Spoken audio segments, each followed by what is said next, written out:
Bonjour à tous. Aujourd'hui je vais vous faire la deuxième partie du bilan lecture d'été, donc le bilan du mois d'août. J'allais dire je vais commencer par les abandons, mais en fait non, le livre que j'ai abandonné c'était en septembre, donc c'est pas pour maintenant.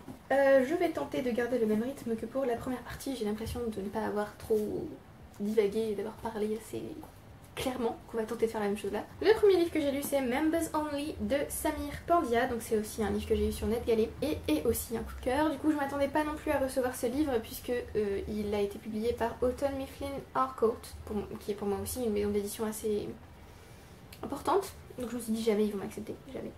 Et pourtant c'est l'histoire de Raj, il me semble que c'est comme ça qu'il s'appelle, oui Raj, qui est professeur d'université et qui est membre d'un club de tennis et il va faire quelque chose un dimanche soir il me semble. Ça va signer sa descente aux enfers. Je vais pas en dire plus. J'ai adoré ce livre mais il était à la fois très énervant, très frustrant et très injuste en quelque sorte. Enfin, c'est pas le livre en lui-même qui est injuste, c'est ce qui se passe qui est injuste. On va traiter de racisme ordinaire, de racisme inversé, d'insultes racistes clairement, de ce qui est raciste et ce qui ne l'est pas, le besoin d'un homme de couleur de créer un lien avec un autre homme de couleur et le fait qu'il le fasse de manière tout à fait maladroite, ce qui va créer une espèce de... une situation dans laquelle il est considéré comme en faute, ce qu'il est en soi, mais la façon dont les personnes autour de lui vont se montrer hypocrites, la façon dont il va pas supporter ça, la façon dont il va tenter de leur faire comprendre que ce qui s'est passé c'est entre lui et la personne à qui il a fait un tort on va dire, et que ça n'a rien à voir avec eux. Tout ça c'est très... Je peux vous dire qu'à certains moments j'étais en train de bouillir et je me disais non mais fais quelque chose, je ne sais pas, frappe-les, je ne sais pas, fais quelque chose, mais que ça s'arrête parce que ça m'agace beaucoup. Bon et évidemment il va pas les frapper. J'ai aimé donc que le racisme ordinaire soit dénoncé, qu'on traite de racisme inversé et qu'on se rende bien compte que c'en est pas vraiment et même pas du tout. J'ai été agacée par l'absence de réaction des personnes qui se trouvent autour de Raj. Et d'ailleurs cette absence de réaction est dénoncée comme l'hypocrisie des personnes blanches qui se trouvent autour de lui. J'ai aimé que ce roman nous montre le jugement que d'autres peuvent porter sur des situations dont ils ne savent rien ou des personnes qui donnent leur avis sur un sujet dont ils ne savent rien. Des personnes qui sont capables de juger des gens qu'ils voient à travers un écran alors qu'ils ne les connaissent pas. On sent un peu le... non ?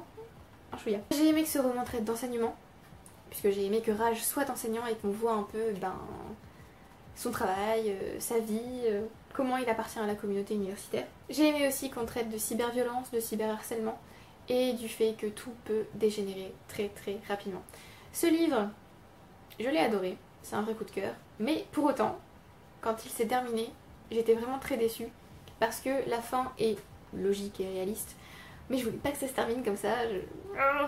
Voilà, j'aurais voulu que ça se termine autrement et que Raj est... enfin, que ça se termine autrement, voilà, simplement. J'ai pas trop envie de vous en dire. Mais vraiment c'était un très très bon roman et oui, j'ai vraiment beaucoup aimé. Donc le mois d'août ça a commencé avec un coup de cœur, parfait. Ensuite, le deuxième livre que j'ai lu en août n'est pas un coup de cœur, mais c'était quand même un très bon livre. C'est Men to Avoid in Art and Life. Alors je vérifie qu'il n'y a pas d'autres... non, pas d'autres sous-titres. De Nicole Tersini, je suppose qu'elle se dit comme ça. C'est une jeune femme qui a un compte Twitter dans lequel elle utilise des peintures. Souvent des peintures, il me semble qu'il n'y a pas... Chat, tu éternues ?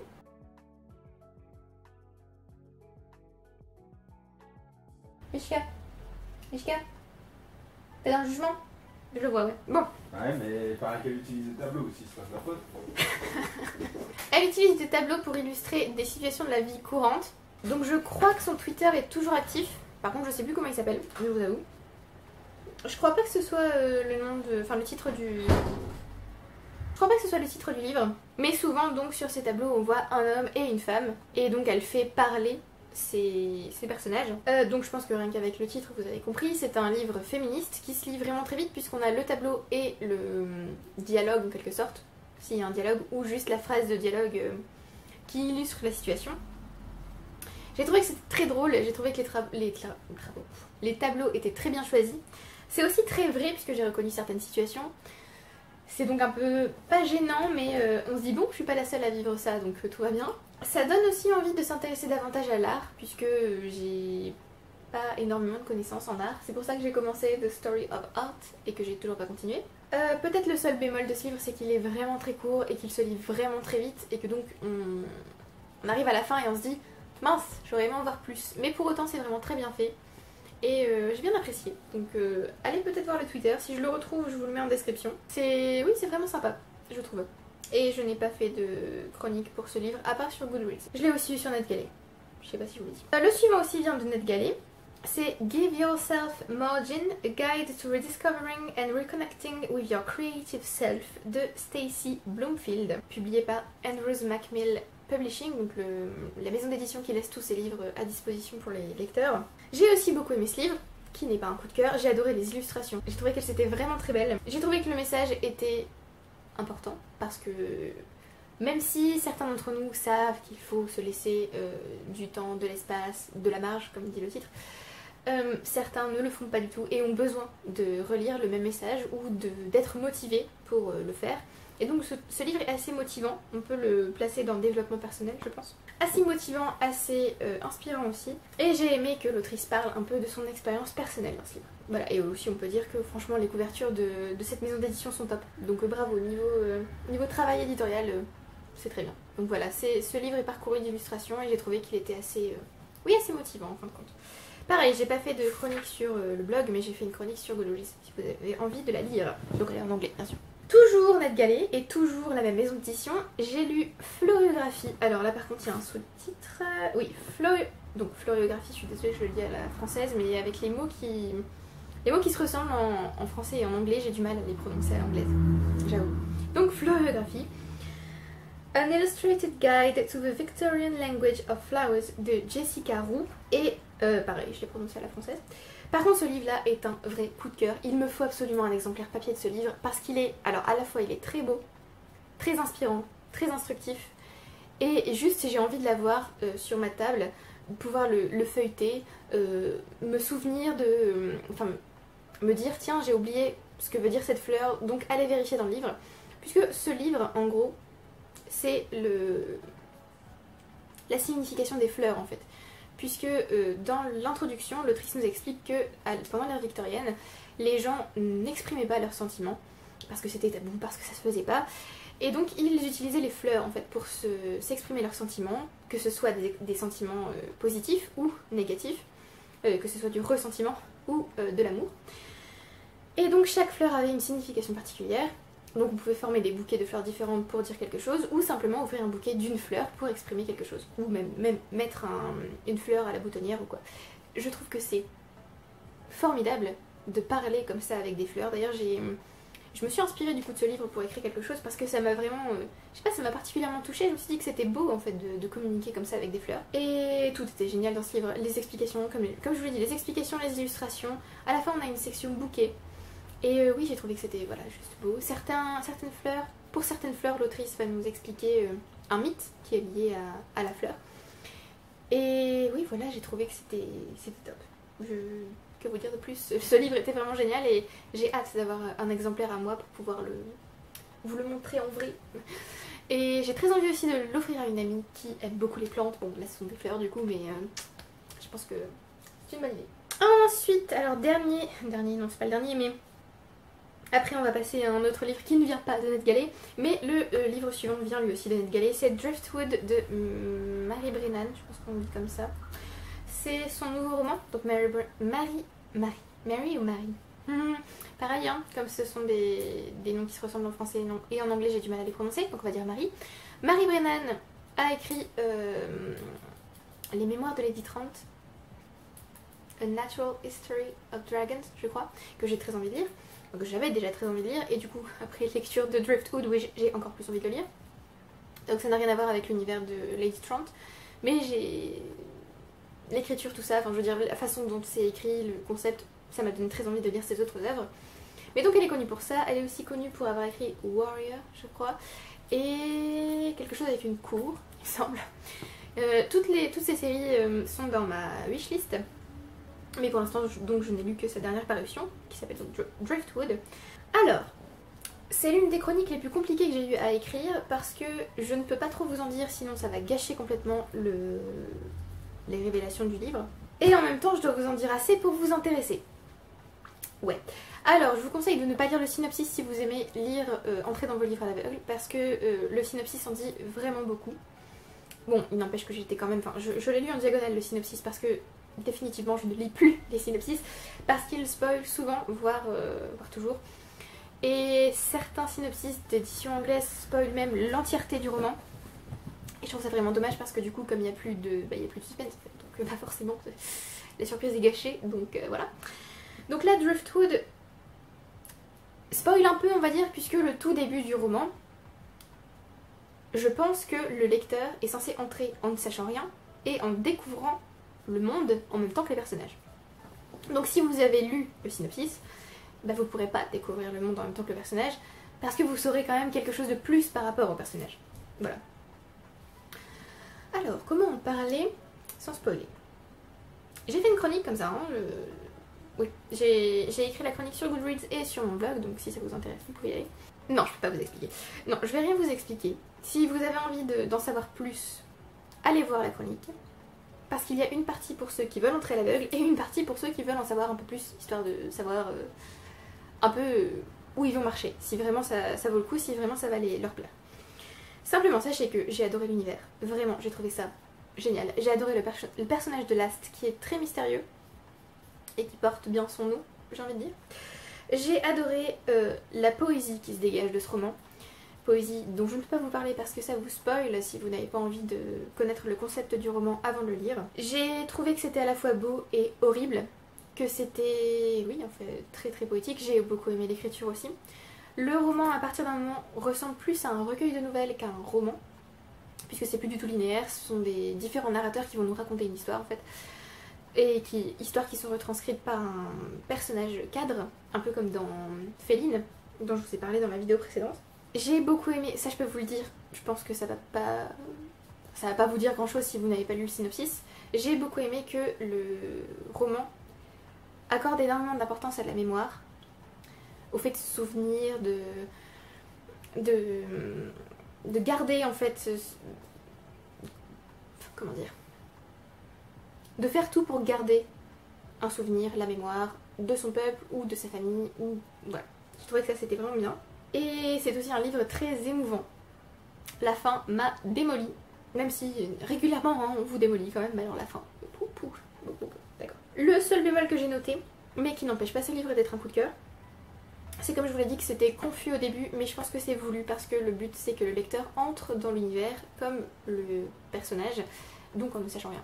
Et j'ai trouvé que c'était vraiment une très bonne façon d'entrer dans le livre. En fait. Parce qu'en fait j'avais quelques éléments. J'ai quand même lu un petit peu le synopsis histoire de savoir si ce livre allait m'intéresser ou pas, puisque je le demandais en service presque quand même. Et donc j'avais quelques éléments, mais ça restait quand même très très confus et c'est pas très clair on va dire. Mais ça se clarifie au fil du livre. Donc je pense vraiment que la confusion du début était voulue. Voilà, j'ai réussi à vous parler d'un livre sans vous en parler. Donc, comme je vous l'ai dit, pour ceux qui... je me suis fait très mal. Pour ceux qui ont quand même envie d'en savoir un peu plus avant de se lancer, je vous conseille de lire ma chronique. Ça fait très je me vends, mais j'ai fait une partie exprès pour ceux qui veulent en savoir plus. Bon, juste ne lisez peut-être pas les spoilers quand même, parce que là ça spoil carrément. Mais il y a une partie plus développée, on va dire, qui ne spoil pas, mais qui vous en dit un peu plus sur le monde. J'espère que vous avez envie de le lire, parce que c'était vraiment un livre hyper bon. Bon après un peu déprimant quand même, mais vraiment vraiment très très bon. Donc comme vous pouvez le constater, j'ai quand même lu énormément de numérique pour le moment. Et donc je n'ai lu que 2 livres papier sur le mois. Donc on va passer au premier livre papier que j'ai lu, que je n'ai pas parce que je l'ai prêté, que j'ai lu en lecture commune avec Salomé, je vous mettrai sa chaîne en description, qui est The Librarian, je précise. C'est My Cousin Rachel de Daphné du Maurier, donc ma cousine Rachel, je crois que c'est ça la traduction en français. Daphné du Maurier, j'ai lu Rebecca, j'ai adoré, c'était merveilleux, donc je me suis dit on va lire autre chose de Daphné du Maurier. Alors je crois que c'est pas moi qui me suis dit on va lire autre chose de Daphné du Maurier, c'est Salomé qui m'a dit hey, j'ai vu que tu avais My Cousin Rachel, est-ce que ça te dirait qu'on le lise ensemble? Oui, bien sûr.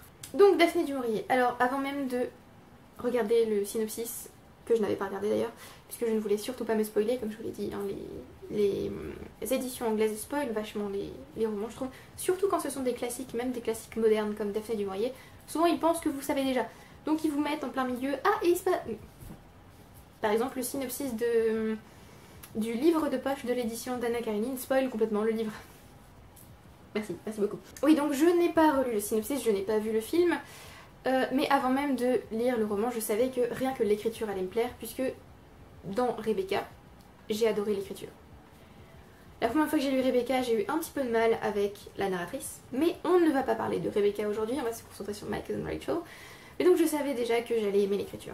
Et effectivement, j'ai adoré l'écriture. Par contre, j'ai clairement sous-estimé l'autrice. Je vais essayer de vous résumer le livre, sans vous spoiler.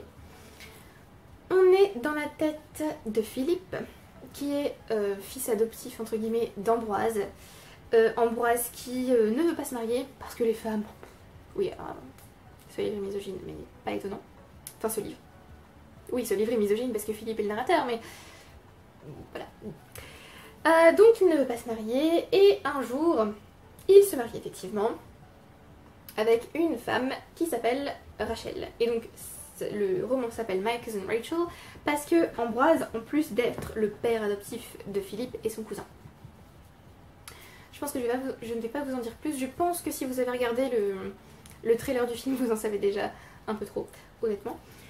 Et si vous avez lu le synopsis aussi, mais en gros voilà, c'est ça. On a 3 personnages sur lesquels on va se centrer, on va dire, surtout 2. Philippe, Ambroise et Rachel, et on va se concentrer sur Philippe et Rachel. Je vous laisse découvrir le reste. Alors, ce que j'ai adoré, donc l'écriture, le fait que l'autrice nous mène sur des fausses pistes tout le long, c'est-à-dire que moi j'étais persuadée d'avoir compris, parce que quand j'ai lu Rebecca, à la fin, j'étais... mais... j'avais pas du tout compris, moi. Je savais pas du tout ce qui s'était passé dans Rebecca. Quand j'ai eu la révélation de ce qui est arrivé, je m'y attendais pas, j'étais très surprise. Là, je me suis dit, je pense que j'ai compris comment fonctionnent les intrigues de Daphné du Maurier, avec un seul roman. Oui. Je pense que j'ai compris, donc je pense que j'ai deviné ce qui s'est passé, comment ça s'est passé, tout ça. Non, pas du tout. Je n'avais pas compris. Donc l'autrice nous mène sur plusieurs fausses pistes. Déjà, le narrateur est Philippe, ce qui est assez... je vais pas dire étrange, mais c'est la même chose en fait pour Rebecca. Rebecca est le titre du roman, mais Rebecca n'est pas la narratrice. Ici, My Cousin Rachel, c'est le titre, mais ce n'est pas Rachel la narratrice, c'est Philippe. Philippe, qui est donc misogyne et très agaçant. J'ai eu énormément de mal avec ce personnage, mais quand je vous dis énormément de mal, c'est... à certains moments, j'avais envie d'entrer dans le livre, de lui foutre une paire de claques et de lui dire « tu te calmes, tu te calmes ». Ce que j'ai trouvé intéressant dans cette lecture commune, c'est que Salomé et moi, nous avons une lecture complètement opposée l'une de l'autre, j'ai l'impression. Moi, j'étais... vraiment très agacée par Philippe, je ne le supportais tout simplement pas. Elle était plutôt, pas de son côté, parce que ça fait un peu camp, mais elle était plus... elle le soutenait davantage, on va dire. Donc malgré le côté évident de l'intrigue, j'ai été surprise. Peut-être que tout le monde ne le sera pas, c'est peut-être juste moi. J'ai aimé donc qu'on ait une narration à la première personne avec un personnage, donc Philippe, qui pour moi n'est pas très fiable. Après ça dépend comment on lit le roman. C'est pour ça que Salomé et moi on a eu des lectures différentes et que donc on peut se poser la question, est-ce que Philippe est vraiment un narrateur fiable ou pas? Et vous savez que j'adore les narrateurs peu fiables, donc quand j'ai vu qu'on pouvait partir sur cette voie, j'ai direct pris celle-là. J'ai beaucoup aimé le décor. Alors la maison dans laquelle on va se trouver là, dont je ne me souviens pas, comment elle s'appelle, ne ressemble pas à Manderley. Donc c'est pas une maison aussi obsédante que dans Rebecca, mais pour autant j'ai adoré le décor, j'ai adoré les jardins, j'avais envie de rester en fait dans ces endroits. J'ai trouvé que Daphné du Maurier, comme Anne Rivers Siddons dans The House Next Door, ou La Maison d'à côté, avait réussi à créer une ambiance un peu double. À la fois une ambiance très cosy, on a envie de rester dans la maison, on a envie de se trouver dans les jardins, on a envie de faire partie en fait de la maisonnée. Et en même temps une ambiance assez sombre où on se dit oh, ouais mais bon il se passe pas des trucs toujours très cool, donc bon voilà. Mention spéciale pour le personnage de Louise, je crois que c'est comme ça qu'elle s'appelle, que j'ai beaucoup aimé malgré le point de vue de Philippe, j'ai envie de dire. La fin, je n'y attendais pas du tout. Je peux vous dire que j'ai été très choquée. Et j'ai pleuré, autant vous le dire, hein, j'étais pas bien. Je pensais vraiment pas que j'allais pleurer pour My Cousin Rachel, mais si. Si.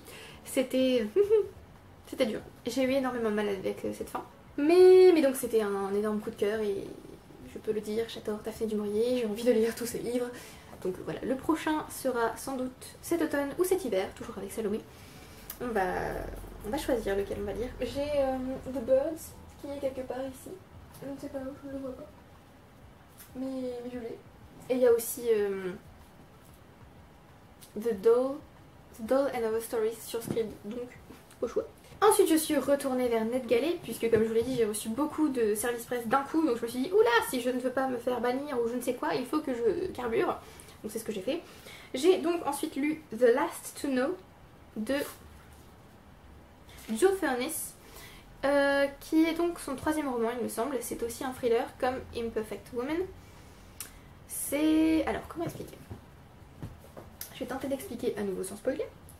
Parfois c'est vraiment compliqué de parler de certains livres parce que soit vous entrez vraiment sans rien, soit vous entrez avec quelque chose mais du coup il risque d'y avoir quelques petites choses que vous savez déjà et donc moins de surprises. Déjà je peux vous dire que c'est une double narration. On va suivre à la fois Rose et Ellie qui s'appelle en fait Eleanor. Rose est journaliste et sa narration est écrite à la première personne, donc on est dans sa tête. Ellie, Eleanor, est officier de police et sa narration est à la 3e personne. Donc j'ai aimé ça parce que comme ça nous permettait de savoir avec qui on était. Parce que c'est pas forcément évident vu qu'on a 2 femmes narratrices. Voilà. Alors c'est une narration à la 3e personne mais c'est toujours en point de vue interne. En gros, Rose déménage avec son mari dans le Shropshire. Je ne sais pas si c'est comme ça, je suis désolée. Dans une région d'Angleterre. Et il me semble qu'elle est américaine. Oui, elle est américaine. Et donc elle se sent pas très acceptée on va dire dans cette région, dans cette communauté, elle se sent un peu l'outsider, un peu marginale. Et elle va aussi découvrir que la famille de son mari et son mari lui-même donc lui ont caché quelque chose, une histoire un peu sordide. Et comme elle est journaliste, vous vous doutez bien qu'elle va avoir envie de découvrir un peu plus, et éventuellement de laver le nom de sa belle famille. Quant à Ellie, elle travaillait en fait sur ce cas, et qui n'a jamais été résolu. Et là il y a de nouveaux éléments qui arrivent et donc la suspicion se porte à nouveau sur la belle famille de Rose. Je ne vais pas vous en dire plus. J'ai beaucoup aimé la double narration parce qu'on suit 2 femmes et on a 2 points de vue différents sur l'histoire. Donc 2 points de vue différents sur l'histoire, le point de vue de quelqu'un qui fait partie de la famille incriminée et le point de vue de quelqu'un qui est extérieur à l'histoire et qui a enquêté donc sur l'affaire.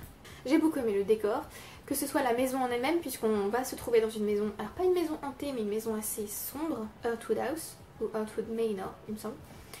Je peux pas vous dire exactement ce qui m'a plu dans cette maison parce que c'est potentiellement un spoiler, mais j'ai vraiment aimé à un moment donné où on entre dans la maison, où il se passe quelque chose dans la maison, où les autres personnages sentent qu'il y a quelque chose d'anormal dans la maison entre guillemets. Ça j'ai beaucoup aimé, vous vous doutez bien, moi, maison potentiellement hantée, maison de personnage, maison un peu, voilà, j'ai aimé. Mais j'ai aussi aimé le décor au sens, la région en fait, puisque par exemple, je l'ai lu donc en été, et quand il pleuvait à torrent, je vous assure que je sentais qu'il pleuvait, alors qu'il pleuvait pas du tout chez moi, mais j'avais l'impression qu'il pleuvait. C'est bizarre. D'ailleurs je l'ai lu pendant mon déménagement en fait, donc j'ai fini ce livre dans ma nouvelle maison, ici même. Oui, je crois que c'est le premier livre que j'ai fini ici. Donc voilà, j'ai beaucoup aimé ça, et j'ai aussi beaucoup aimé le côté journaliste, puisqu'on voit l'envers du décor entre guillemets. Je crois que j'ai jamais...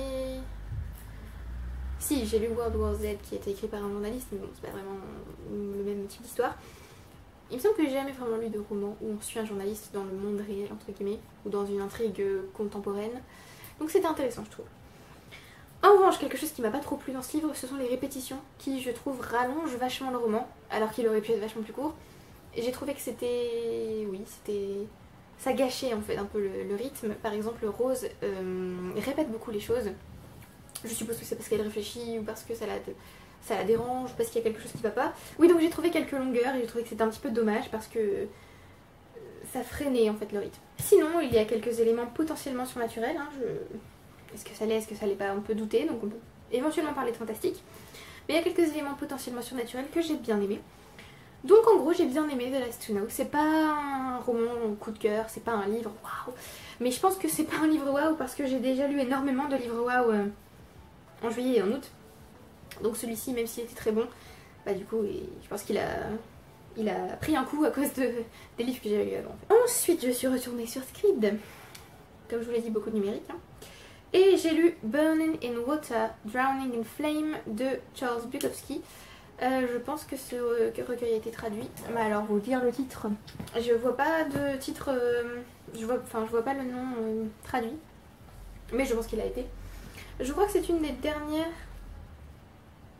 Non, je dis n'importe quoi.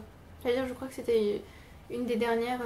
Un des derniers recueils de poésie de Bukowski, mais il me semble pas, vu les dates. Donc, un recueil de poèmes de Bukowski. Donc, je vous en ai déjà parlé en juin. Je crois que c'était en juin que j'avais lu mon premier recueil de Bukowski et que je suis tombée dingue amoureuse de lui. Non, pas de lui, hein, de son écriture, hein, bien sûr. Oui, c'est en mai, pardon. Donc en mai, j'avais lu The Essential Bukowski, donc un recueil de ses meilleurs poèmes selon l'éditeur. Et là, du coup, je me suis dit, je vais me lancer dans une collection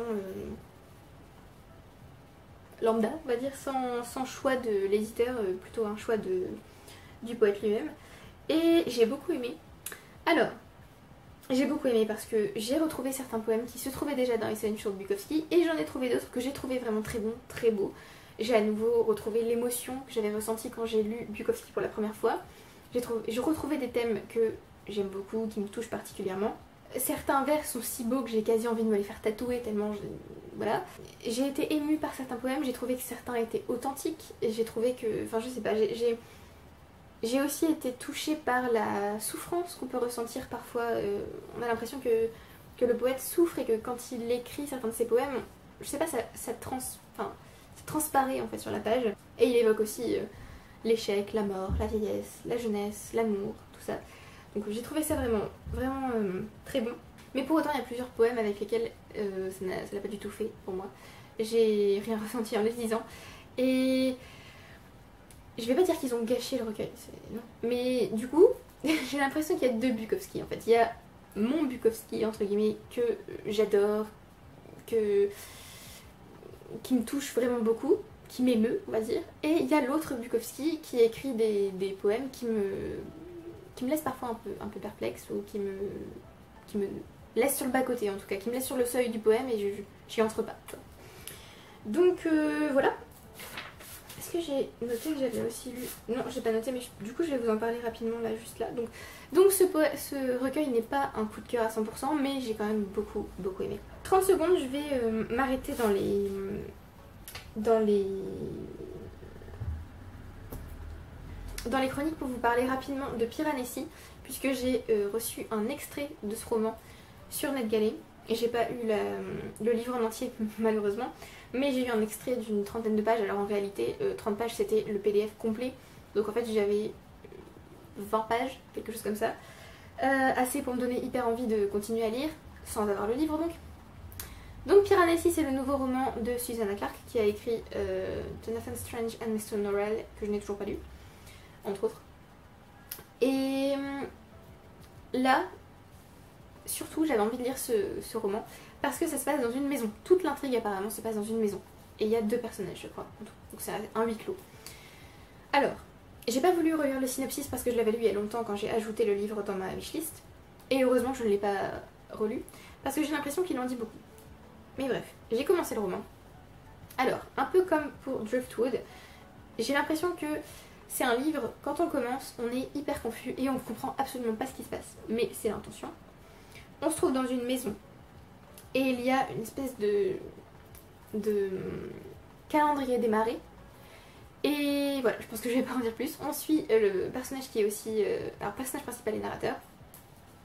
Et il va nous parler de la maison, de ses habitants, des marées et d'un personnage particulier qui, il me semble, s'appelle Viova, je crois, l'autre donc. Et l'extrait s'arrête pile au moment où vraiment, j'avais envie de continuer. Ça s'arrête genre sur une phrase maintenant je ne peux plus le garder pour moi, il faut que j'en parle. 2 points, et là ça s'arrête. Vous vous imaginez mon niveau de frustration? Voilà. D'ailleurs j'ai pas regardé s'il était sur Scribd, mais je devrais le faire parce que vraiment j'ai besoin de lire la suite. Maintenant que je vous en parle là, je me dis mais meuf, pourquoi t'as pas regardé avant? Parce que c'est bien beau d'envoyer des extraits comme ça, mais c'est pas possible. S'arrêter là comme ça, non. Alors, Piranesi. S'il est dedans, je ne sais pas ce que je fais. Non, il n'y est pas. il va rester dans la wishlist et je vais le prendre soit en e-book soit en papier. Donc voilà, ça m'a donné hyper envie de continuer à lire. Ça a l'air vachement étrange, space on dirait, mais ça m'a donné super envie, vraiment. L'écriture était vraiment intéressante et l'univers est intéressant, les personnages ont l'air un peu... On sent qu'il y a du mystère, des secrets, tout ça, et donc voilà, j'ai hyper envie de continuer à lire ce livre. Donc une de mes priorités, croisons les doigts. Ensuite donc je retourne sur les livres que j'ai fini en entier. Encore un livre sur NetGalley que j'ai pris parce que je me suis dit oh hyper intéressant, tiens pourquoi pas. Et j'ai été... Non mais en fait, imaginez-vous, quand je demande un livre sur NetGalley, je me dis non mais de toute façon, je l'aurai pas. Et quand je le reçois, on dirait une gamine à Noël, vraiment. Quand j'ai reçu les 12 arcs là, les 12 services presse pratiquement d'un coup, vraiment, j'étais une gamine. Vraiment. Donc là quand j'ai reçu celui-là par exemple, j'étais vraiment une gamine. Donc, ça s'appelle Venus and Aphrodite, je suppose que ça ne se dit pas du tout comme ça en anglais, mais tant pis. A Biography of Desire de Bethany Hughes. Oui. Donc je vais me remettre sur... Voilà, c'est mieux. Donc c'est, comme le titre l'indique, une biographie du désir, donc une biographie en fait de la déesse Vénus Aphrodite, ou Aphrodite Vénus, selon... Donc c'est une non-fiction, ça va se concentrer sur l'histoire de la déesse au sens... comment elle a été représentée dans la mythologie, comment elle a été représentée au fur et à mesure de l'histoire, comment sa figure, son visage ont été utilisés au cours de l'histoire et qu'est-ce qu'elle représente maintenant. J'ai trouvé ce livre génial. Génial. Génial! Il me faut une édition papier de ce livre parce que l'ayant lu en e-book malheureusement je ne pouvais pas la noter parce que ma liseuse en fait pour faire les notes c'est assez compliqué, c'est pas très fluide on va dire. Donc je préfère faire des notes, prendre des notes sur papier. Donc j'ai pris des notes dans un carnet. Mais j'ai envie d'avoir le livre papier entre les mains et d'annoter un peu partout. C'était fascinant, c'était génial, j'ai appris plein de trucs. J'ai adoré voir l'évolution de la figure de Vénus. J'ai adoré la voir changer sous le regard des différentes civilisations, des différentes époques. J'ai aimé qu'il y ait des illustrations aussi, mais du coup dans les éditions numériques, les illustrations c'est pas toujours évident. Puisque ma liseuse déjà ne met pas la couleur, donc quand je la lis sur mon logiciel, c'est un peu compliqué de lire à la fois sur liseuse et sur le logiciel, et j'aime pas trop lire sur ordi, donc voilà. Je lis sur téléphone et sur liseuse, mais pas sur ordinateur, j'évite en tout cas.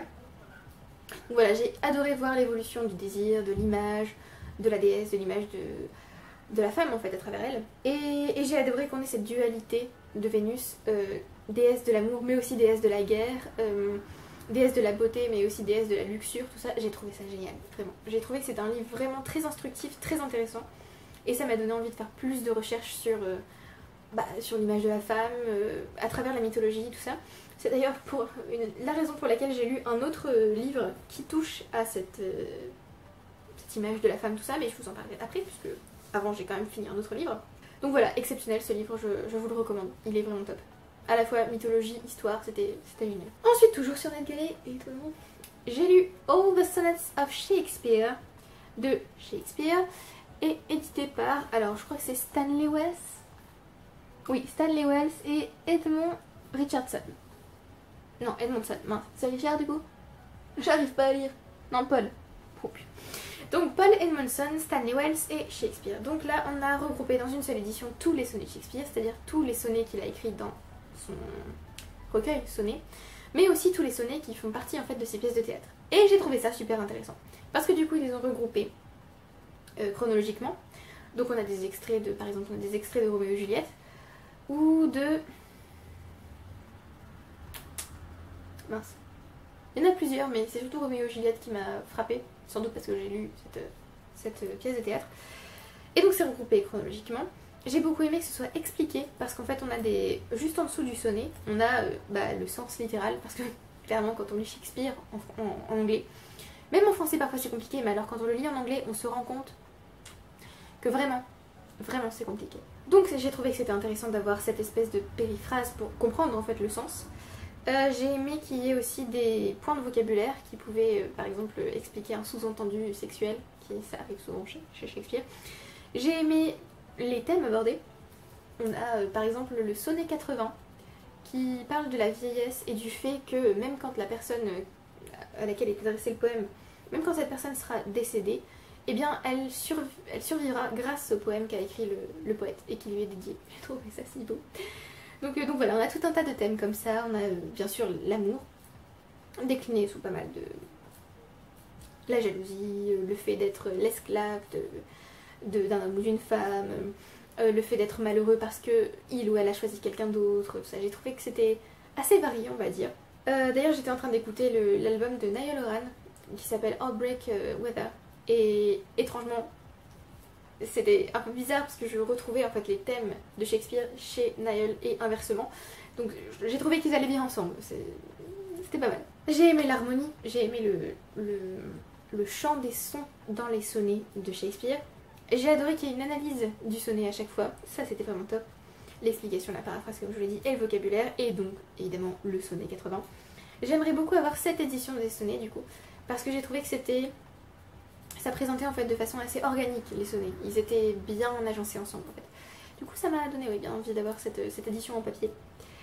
Et voilà, que dire de plus. C'était une bonne expérience de relire Shakespeare, mais avec l'explication on va dire, parce que vraiment pour ceux qui ont tenté Shakespeare en anglais, vous savez comme c'est compliqué. C'est d'ailleurs la raison pour laquelle je ne le tente pas aussi souvent que j'aimerais. Parce que quand on commence une pièce de théâtre et qu'on comprend la moitié de ce qu'on lit, c'est pas moins intéressant on va dire. Donc ensuite, le livre qui était pour moi rattaché à Venus and Aphrodite. Ah mon dieu, cet accent anglais quand je donne les noms propres, c'est merveilleux.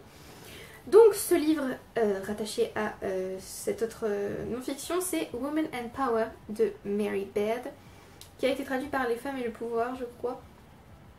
J'ai un doute du coup, mais il me semble que c'est ça. Donc Woman and Power, qui est une non-fiction très très courte, puisque mon édition fait 126 pages, très très courte, qui va utiliser la mythologie et l'histoire antique pour expliquer la situation actuelle des femmes par rapport alors la façon dont leur voix est valorisée ou plutôt complètement déconsidérée dans notre société, surtout plus elle se rapproche des sphères de pouvoir, on va dire.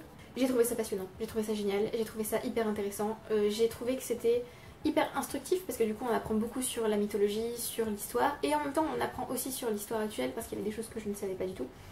On voit aussi comment les hommes sont traités et comment les femmes sont traitées au niveau parole, au niveau politique, au niveau sphère de pouvoir. Et ça me dégoûte parce que clairement, quand on s'attaque à Hillary Clinton et quand on s'attaque à Trump, il n'y a pas les mêmes conséquences à la clé, clairement. Donc quand on montre, par exemple, Hillary Clinton décapitée parce qu'elle est devenue méduse, et quand on montre une image de Trump décapité, bizarrement, oui, les conséquences sont pas les mêmes pour les deux personnes qui ont fait ça. D'accord. Donc voilà, c'était à la fois passionnant et très énervant. Et j'espère, parce qu'à la fin de son manifeste, du coup, j'aimerais d'ailleurs avoir une édition papier parce que c'est un des livres que je veux dans ma bibliothèque. Parce que c'est un des livres qui me tient à cœur, tout simplement. Et donc à la fin de son livre, en conclusion, l'autrice, j'ai l'impression qu'elle nous dit quand même qu'elle a envie d'écrire une non-fiction vachement plus longue sur ce sujet. Et j'espère qu'elle le fera. Parce que du coup ce livre en fait c'était des cours pour la fac qu'elle a écrit. Et donc elle a mis enfin qu'elle a édité et qu'elle a publié. Et merci d'avoir fait ça. C'est frustrant mais en même temps c'est important. D'ailleurs elle évoque aussi sa propre situation quand elle se fait harceler sur internet ou quand on déprécie ce qu'elle dit parce que c'est une femme, qu'on la ridiculise en utilisant son apparence, sa voix, ou quand on essaie de lui expliquer quelque chose qu'elle sait parce qu'elle est experte sur l'histoire et la mythologie antique. Et donc on essaie de lui expliquer des choses alors que la personne en face d'elle n'est pas du tout experte. Ça me fait doucement rire et en même temps ça m'énerve beaucoup. Donc voilà, j'espère qu'elle écrira cette non-fiction un peu plus longue parce que j'ai très envie de la lire déjà. Ensuite, je vais regarder où j'en suis parce qu'il me reste 2 livres à vous présenter. Je pense que ça va le faire du coup. Donc voilà, alors le deuxième livre en papier que j'ai lu ce mois-ci, en août du coup, c'est The Unbound Empire de Melissa Caruso. Donc, Les Faucons de Ravera, tome 3, L'Empire libéré, que j'ai lu en lecture commune avec Aurore. Et je suis tellement heureuse d'avoir fait cette lecture commune, parce que du coup nous avons lu la trilogie complète ensemble, et c'était génial. Génial, je vous conseille de faire ça. Prenez une trilogie que vous avez très envie de lire, lisez-la avec une de vos meilleures amies, et vous allez voir, c'est génial. Donc, nous avons terminé cette trilogie ensemble. Et je pense que nous avons à peu près le même avis, l'une et l'autre, sur cette trilogie. C'était juste top. géniale, une des meilleures fantasy il y a, pour moi en tout cas. Je vais tenter de vous expliquer sans spoiler. Alors dans le premier tome, on va suivre Amalia, qui est la narratrice première personne de cette trilogie. Elle vit à Ravera. Elle est la femme, non. Elle est la mère de la Contessa, qui a un rôle politique très important dans l'Empire Sérénissime. Et Amalia va donc être amenée à jouer elle aussi un rôle sur l'échiquier politique, on va dire. Et au tout début du premier tome, Amalia fait quelque chose qu'elle n'aurait pas dû faire. Et je ne vous en dis pas plus, parce que j'avais pas lu le résumé quand j'ai lu le premier tome. Et j'ai été surprise, et du coup, j'ai bien aimé être surprise par cette première scène. Donc je ne vous dis rien de plus. Donc je vais tenter de vous parler de ce livre sans spoiler. Déjà, j'étais ravie de retrouver les personnages, puisqu'il me semble que le tome 2, je l'avais lu l'année dernière. Il faisait d'ailleurs partie de mes lectures, de mes lectures préférées en 2019 du coup. Oui, c'est en 2020. Donc j'ai été ravie de retrouver les personnages, surtout Amalia, qui est l'une des rares héroïnes IA que j'adore vraiment, qui je trouve a une personnalité, comment dire, pas une personnalité seulement intéressante en fait, elle a une forte personnalité, elle se laisse pas marcher dessus, elle prend les conseils quand ils viennent, mais elle ne les suit pas aveuglément.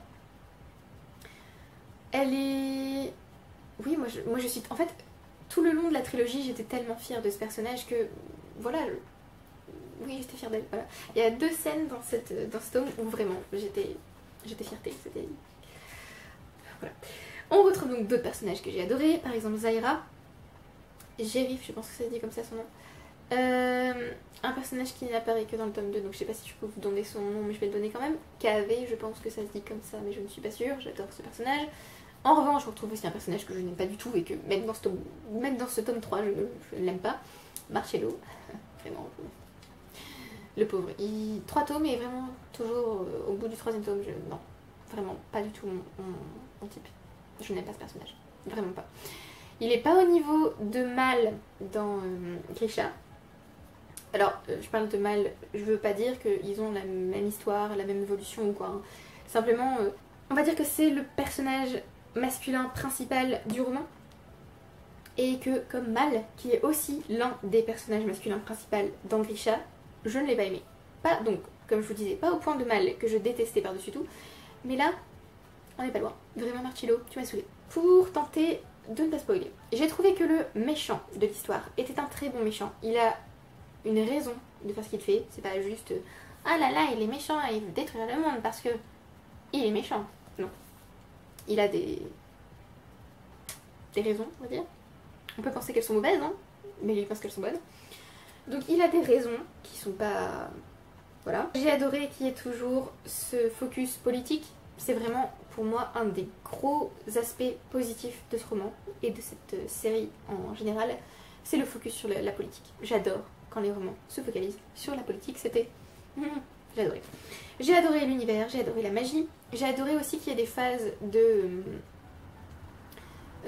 où on se concentre sur le côté intellectuel de la magie, par exemple avec des livres qui sont spécialisés sur tel type de magie, tout ça, j'ai adoré ça.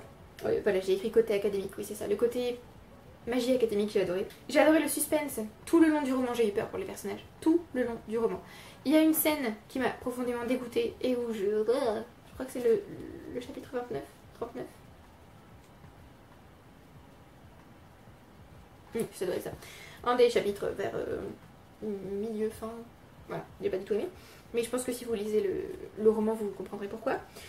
J'ai aussi aimé pour l'émotion procurée ce tome. C'est quand même un tome final de trilogie.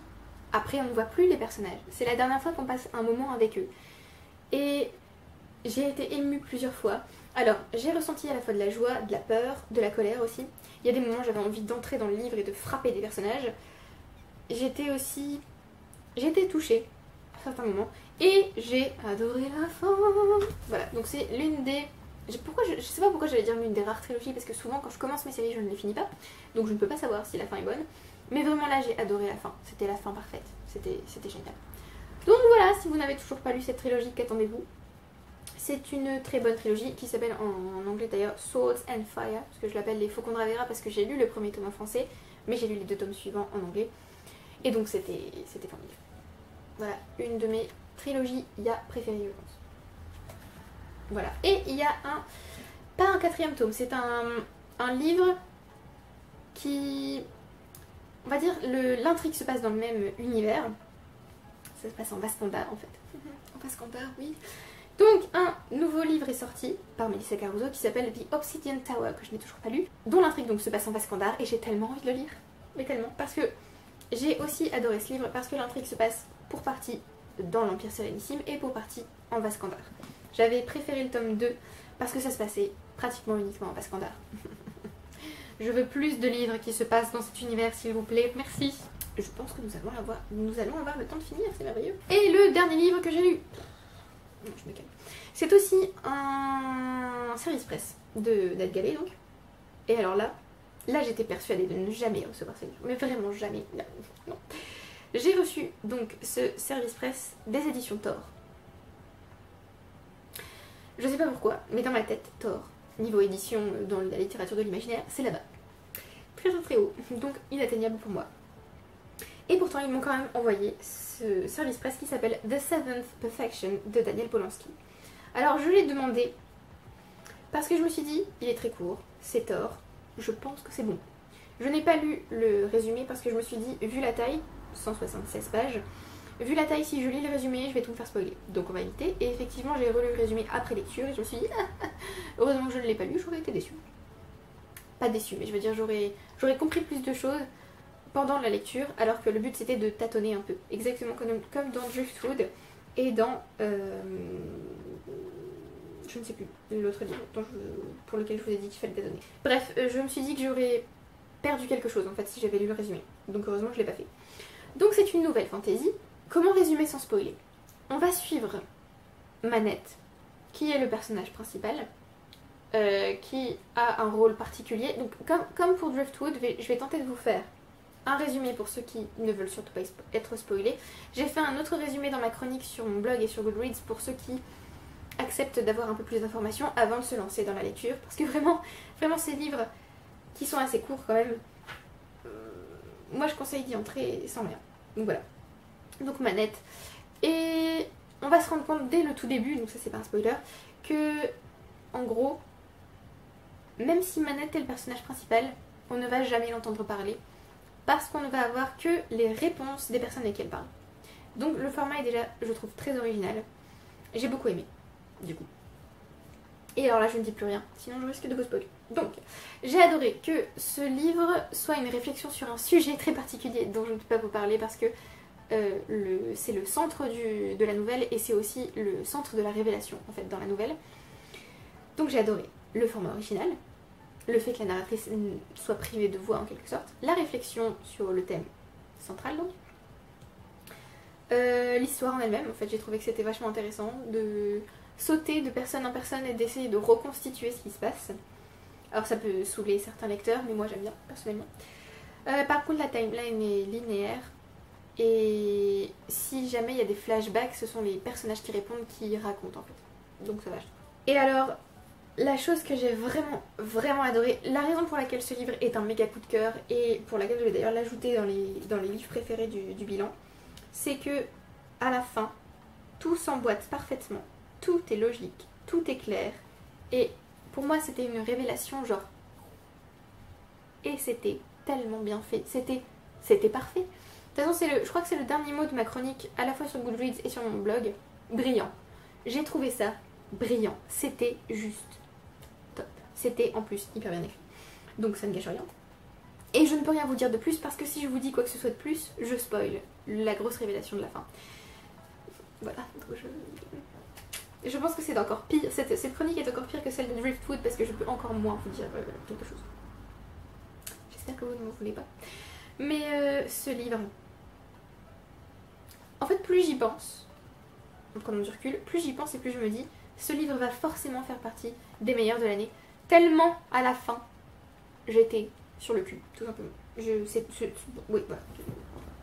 Je l'ai lu en 2 jours et c'était waouh. Pas d'autre, non, pas d'autre façon de décrire ce livre. C'était waouh, c'était génial. Voilà. Je ne peux pas trop vous dire de plus. Mais donc sachez quand même que tout prend sens à la fin. Et j'ai trouvé que c'était vraiment... En fait j'ai quasi envie de relire ce livre, donc je pense que je vais aussi acheter un exemplaire papier du coup. pour la voir et pour le chérir, pour lui faire des câlins, pour lui dire tu es merveilleux.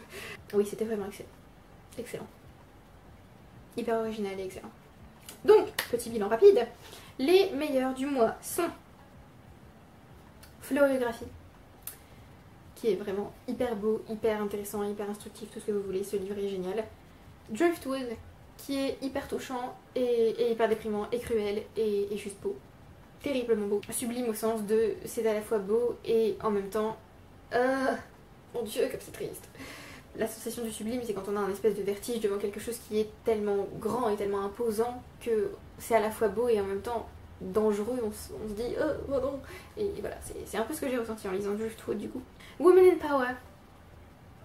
Ouais, excellent. Et donc The Seventh Perfection. J'aurais pu aussi ajouter The Unbound Empire, mais si ça continue, je vais ajouter tous les livres que j'ai lus en fait, donc on va se calmer. Mais effectivement, il était quand même excellent. Et comme c'est la fin d'une trilogie, voilà. Pas de fail, pas de déception, et donc la surprise c'est The Seventh Perfection, parce que je m'attendais vraiment pas à adorer ce livre à ce point. D'ailleurs, le titre est expliqué à un moment donné dans la nouvelle. Et quand on comprend... Vous savez ce sentiment quand vous lisez le titre d'un roman ou quoi, et que vous comprenez le titre pendant que vous lisez. Ah, j'adore ça, j'adore. Donc aucune série continue mais une série terminée, les Faucons Travers, pas mal. J'ai lu de la non-fiction, j'ai pas lu de SF par contre, ça fait un peu que je me rattrape à un moment donné. Je crois que j'en ai pas lu non plus pour l'instant en septembre. Non, donc il va falloir que je me rattrape là. Ah, c'est mauvais ça, hein. Pas bon. Mais j'ai lu de la fantasy. Les nouveaux auteurs découverts, nous avons Mary Brennan, Mary Baird et Daniel Polanski, parce que du coup je pense que je vais suivre cet auteur parce que vraiment je ne m'attendais pas à autant de génie. Et pour les auteurs à continuer à lire parce que ce sont mes auteurs favoris ou parce que j'aimerais découvrir plus d'eux, on a Daphné du Maurier et Shakespeare.